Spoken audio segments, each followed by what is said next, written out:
Dr. Martin, when we're talking to patients with advanced disease, particularly where they have extensive disease beyond the chest with metastatic disease, how difficult is it to have these conversations with patients where you can't talk about cure? I mean, I think it varies from patient to patient on how difficult it is. It's always hard for someone to come to terms with the fact that they're not going to be cured.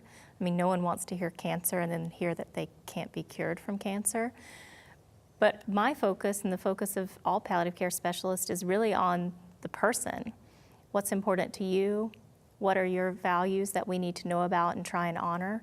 And as long as we can find out as much about the person and their family and what's important to them, then we can really work with the radiation oncologist, the medical oncologist, all the physicians to ensure that we have a treatment plan that maximizes what's important to them. Do you see this now more as a chronic disease? Lung cancer typically was killing many patients that were diagnosed, and now survival is improving and the time from progression seems to be getting longer and longer. Do you see it more as a chronic disease now that we've got better at treating patients and not just treating the disease but treating the side effects of both disease and treatment? Absolutely. You know, when I meet patients for the first time who have stage 4 disease, we talk about how we're going to look at this as a chronic illness with long-term survival. You know, we're not at decades, and I'm hoping we get there, but we're definitely at years. And similar to how we think of diabetes or hypertension as a chronic illness, I try to help my patients think about their lung cancer that way as well.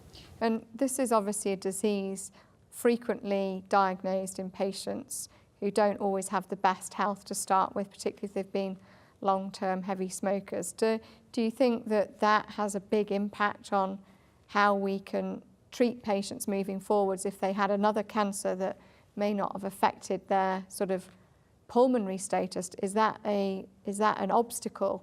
And if patients are living longer but they've still got all these other chronic medical issues, how much does the actual smoking history play into the treatments that you can offer, how well patients do? Does that improve survival if they have all these other comorbidities that ultimately may affect life expectancy? So it definitely plays a role.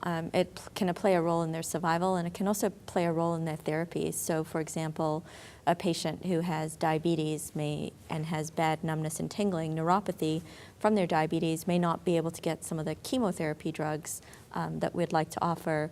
We know patients with autoimmune diseases like rheumatoid arthritis and lupus, those patients may not safely be able to get immunotherapy.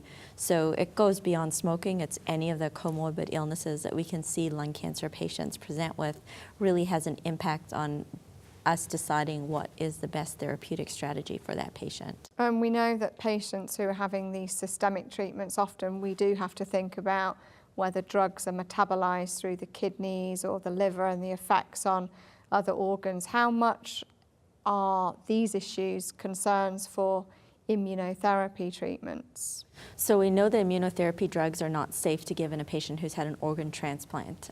There was actually data that has been published showing that there's a high risk of the patients rejecting their transplant as a result of those drugs.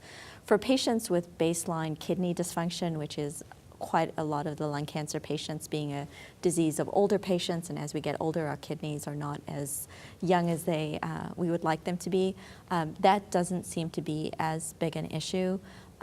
We also know that these drugs can cause liver failure, and they can cause kidney failure, and they really can cause problems in any organ in the body that is subject to an immune reaction. And so we just have to be very good about monitoring patients and also alerting them to the symptoms. So if you suddenly become so short of breath that you can't get from the chair to the bathroom, you need to come in and be seen. If you suddenly start having 5 or 6 bowel movements a day, you need to come in and be seen. Don't just wait till your next doctor's appointment. Call us.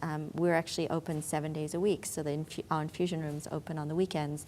There is always someone on call 24 hours a day, 7 days a week, and it's really encouraging patients to be active and call in, because we're not going to call them at home every day and say, hey, how are you feeling today?